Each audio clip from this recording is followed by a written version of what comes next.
Hey everyone, and welcome back. Happy New Year, and today we'll be covering the EM2 Assault Rifle, a hard-hitting, low-fire rate weapon. While the EM2 has some interesting positives, its overall negatives make this weapon just not very good, even in its own niche. For some fun backstory, the EM2 was originally added in Black Ops Cold War, which is based on the real-life Jansen rifle, a British assault rifle with a design considered ahead of its time. It features a bullhop layout, built-in carrying handle, and optical sight. However, its usage was short-lived due to NATO's standardization of small arms and ammunition. Getting to the stats, the EM2 is a moderate to high damage weapon, having a base damage profile of 36, 32, 22, which means you will often kill in 3 to 5 shots. The headshots deal 10% extra damage, so landing 2 headshots in second range will result in a 3-shot kill. However, this is mostly unreliable as it can't be achieved consistently. Bullet penetration is medium like other assault rifles. The damage ranges are alright. The base range that guarantees 3-shot kills is 20 meters, which is reasonable, but beyond 20 meters the weapon is generally a 4-shot kill unless you get 2 headshots. Beyond 37 meters, the EM2's performance will plummet due to its slow fire rate and mediocre bullet velocity. In terms of rate of fire, the EM2 shoots at 535 rounds per minute, making it the 3rd slowest firing fully automatic weapon. While the base 3-shot TTK is rather fast, missing shots immediately send the TTK to bad or even atrocious. This issue is even worse at range, considering hitting shots becomes even harder due to bullet velocity. Unfortunately, the EM2 has a bullet velocity of 600 meters per second. This hurts especially more at longer ranges since the delay increases as range increases and will lead to missing shots that often otherwise seem to hit. It is an extremely unfortunate mechanic for a weapon that seems to have everything it needs for consistent range performance. On a more positive note, the recoil is smooth and easy to control. Just pull down slightly to the right for the first 20 shots, and then slightly to the left after that. Bullet spread is similar to assault rifles like the Kilo 141 with an in-game score of 17, which is 7.18 using the 11-point system. The EM2 also has incredibly high initial accuracy, which can help in fighting against heck glitches, or just landing shots at medium range. The base magazine offers 20 rounds with 80 in reserve. Increasing the magazine size is still highly recommended as it's accurate in terms of bullet spread and has low recoil magnitude, so you can try spraying and praying for support and ranger playstyles. The reload cancel time is 1.63 seconds, with the full animation taking 1.83 seconds to complete, which is slow in general but average for 3-shot kill assault rifles.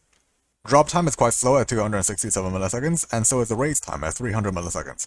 But since this is not an aggressive weapon, this is not a major concern.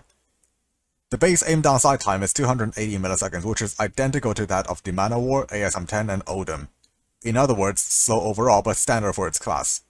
The base sprint to ADS time is 100 milliseconds, and the sprint of hipfire time is also relatively average for its class at 150 milliseconds.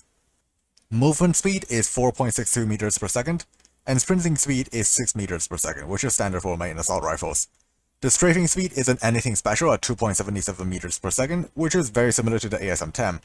Due to the EM2 not being as aggressive as some of its peers, mobility is only a minor concern, but it has the Black Ops Gunsmith attachments, which means you can boost them with minimal drawbacks if need be.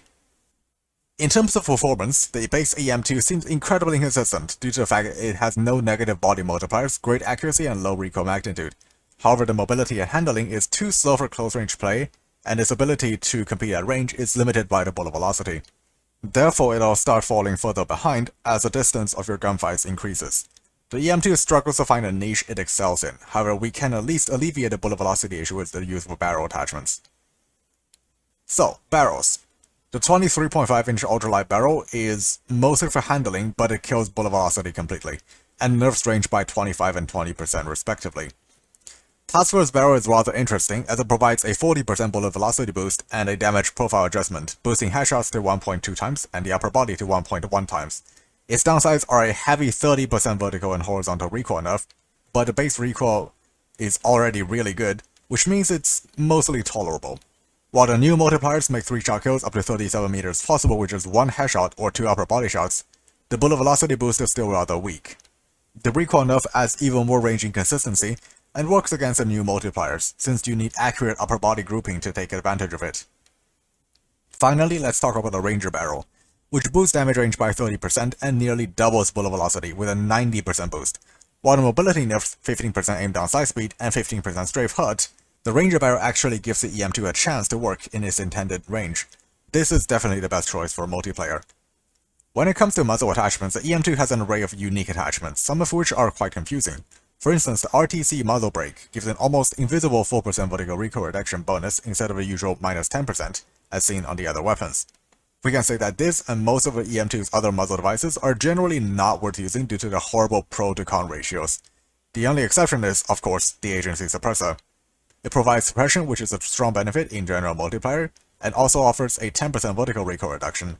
In exchange, we lose a mere 60 meters per second bullet velocity, which is more than made up for by the barrels. Therefore, agency suppressor is highly recommended for multiplayer builds. Since the EM2 has a smaller magazine capacity, the magazine attachments are the next most important, and there are 3 options available. The first one is a 30-round extended mag, which increases capacity, at cost of adding 0.16 seconds to the tactical reload time. This is arguably the most efficient option and will be seen in our recommended build. The next one is 25-round speed mag, which increases capacity and reduces tactical reload time by a pretty significant 0.42 seconds. This comes at a cost of 10% aim down sight time penalty. This is a viable option, but less so, as it will still be lacking ammunition and it hurts the already slow aim down sight time in conjunction with the other attachments. The last option is the 40-round extended mag, which doubles the magazine capacity, at the cost of increasing the tactical reload time by 0.24 seconds, and adds 28 milliseconds to ADS time. This will be more useful in Battle Royale. Now that we have covered the attachments, we can talk about the builds for it. Starting with the Ranger barrel for improved range and bullet velocity, this increases consistency and reliability over range. Agile stock is then used to compensate for the mobility downsides the Ranger barrel will introduce. Next, we use the firm grip tape. This further counters the ADSB penalties of the Ranger barrel, while providing terrific flinch reduction. The 30-round extended mag provides additional ammunition. Unfortunately, it decreases our mediocre's reload speed, but it's the least punishing magazine option. Finally, we use the agency suppressor for suppression. You can replace the agile stock for an optic if needed. The striker full grip may also be used for some extra mobility. When it comes to Battle Royale, the EM2 is best used as a sniper support weapon. Starting off with a firm grip tape and agile stock. These help to increase its effectiveness in closer ranges while improving its ADS speed and movement speed. The agile stock can be replaced by the agency suppressor, but suppressors aren't that useful in COD Mobile Battle Royale. Next, we use the 40-round magazine for the largest mag size possible, and finally, we use the 25.8-inch task force barrel. The last attachment is up to user preference, but we use an optic here for better visibility. Recommended mods for the build are extended long shot and fast ADS. Overall, it is one of the better options for close to medium range combat in Battle Royale, due to its excellent lethality when paired up with the task force barrel. However, it struggles significantly at longer ranges as the damage drops significantly. Unfortunately, the EM2 is lost between niches. Its weaknesses directly work against its strengths. It doesn't necessarily have a main area to focus on. Boosting mobility for close range performance absolutely murders range, and let's call a spade a spade. The EM2 is absolutely not designed for aggressive play.